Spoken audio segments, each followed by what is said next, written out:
অক্ষম, তিনি কোনো কাজ করতে সক্ষম না, এই ধরনের কথা কি আল্লাহ পাকের ডায়েরিতে আছে? কথা বলেন, আছে? আল্লাহ পাক বান্দা যেটা পারে না, বান্দার কাছে যেটা অসম্ভব, আল্লাহ পাকের কাছে সেটা সম্ভব। আছে কোনো সন্দেহ ভাইরা? তো আল্লাহ রাব্বুল আলামিন প্রথমেই সুবহান কথা ব্যবহার করে সমস্ত যুক্তিকে খণ্ডন করেছেন। কাফেরদের সব যুক্তিকে আল্লাহ পাক নিক্ষেপ করে দিয়েছেন বঙ্গোপসাগরে, সাগরের বুকে, এই সুবহান শব্দ ব্যবহার করার মাধ্যমে। বলি সুবহানাল্লাহ। সম্মানিত ভাইরা, এরপরে আল্লাহ পাক ব্যবহার করেছেন আসরা। আসরা শব্দটা আল্লাহ পাক ব্যবহার করেছেন।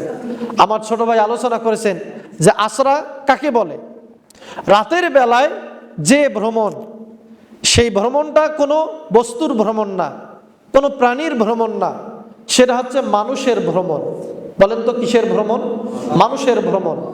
যে ভ্রমণটা রাতের বেলায় দৈহিক এবং আত্মিকভাবে করা হয়, আরবিতে এইটাকে বলা হয় ইসরা। এটাকে কি বলে? ইসরা, রাতের বেলায় ভ্রমণ। আল্লাহ পাক কোরআনে কারীমের ভিতরেও এই ইসরা শব্দটা অন্য জায়গায়ও ব্যবহার করছেন। অন্য জায়গায় ব্যবহার করছেন রাতের বেলায় ভ্রমণ অর্থে। সুবহানাল্লাহ বলবেন না? আল্লাহ পাক হযরতে লূত আলাইহিস সালাতু ওয়াস সালামকে বলছেন, ফাসরি বি আহলিক বিকিতিম মিনাল লাইল, হে লূত, তোমার পরিবারকে নিয়ে তুমি এই জায়গা পরিত্যাগ করো, রাতের বেলা তুমি ভ্রমণ করে অন্য জায়গায় চলে যাও। হযরতে লূত আলাইহিস সালাতু ওয়াস সালামের ঘটনা বর্ণনা করতে গিয়ে আল্লাহ পাক আসরা শব্দটা ব্যবহার করছেন। আল্লাহ পাক এখানে বুঝাইতে চাইছেন যে রাতের বেলায় তুমি ভ্রমণ করো। সরাসরি আল্লাহ পাক রাতের কথা উল্লেখ করেছেন। এরপর আল্লাহ পাক হযরতে মূসা আলাইহিস সালাতু ওয়াস সালামকেও একই কথা বলছেন, ফাসরি বিইবাদি লাইলান, হে মূসা, তোমার সম্প্রদায়ের যারা আছে তাদেরকে নিয়ে তুমি রাতের বেলায় গমন করো, কারণ ফেরাউন তোমাকে আক্রমণ করবে, তোমার জাতির লোকদেরকে ধ্বংস করবে, হত্যা করবে। সুতরাং তোমার জাতির লোকদেরকে নিয়ে তুমি রাতের বেলায় ভ্রমণ করো। বলি সুবহানাল্লাহ।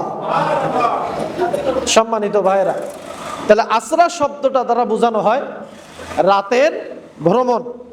আচ্ছা বলেন তো, আল্লাহ পাক ইচ্ছা করলে পরে দিনের বেলায় কি নবী করিম সাল্লাল্লাহু আলাইহি সাল্লামের মেরাজটা করাইতে পারতেন না? কথা বলেন, পারতেন কি পারতেন না? পারতেন তো। যে আল্লাহ পাক রাতের বেলায় নবী করিম সাল্লাল্লাহু আলাইহি সাল্লামকে মেরাজ করাইতে পারেন, ওই আল্লাহ পাক দিনের বেলাও মেরাজ করাইতে পারেন। কিন্তু আল্লাহ পাক রাতের বেলায় কেন করলেন? প্রশ্ন আসে কি আসে না? দেখেন ভাইরা, রাতের বেলায় বান্দার সাথে আল্লাহ পাকের একটা গভীর সম্পর্ক স্থাপিত হয়। রাত হচ্ছে নিরিবিলি।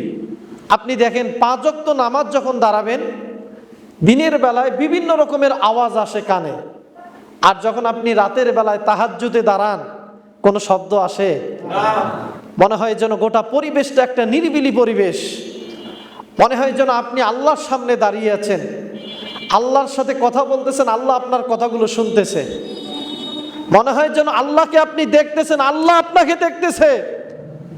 আন তা'বুদাল্লাহি কাআন্নাকা তারাহু ফাইন লাম তাকুন তারাহু ফাইন্নাহু ইয়ারাক। রাতের বেলায় নামাজ পড়লে পরে মনে হয় যেন আমি আল্লাহকে দেখতেছি। এই রকমের মনে হয় কি হয় না? যখন বাইরে তাহাজ্জুদের নামাজে যাবেন, সেজদায় যখন যাবেন, মনে হয় যেন আপনি আল্লাহর পায়ে, কুদরতি পায়ে আপনি সেজদা দিতেছেন।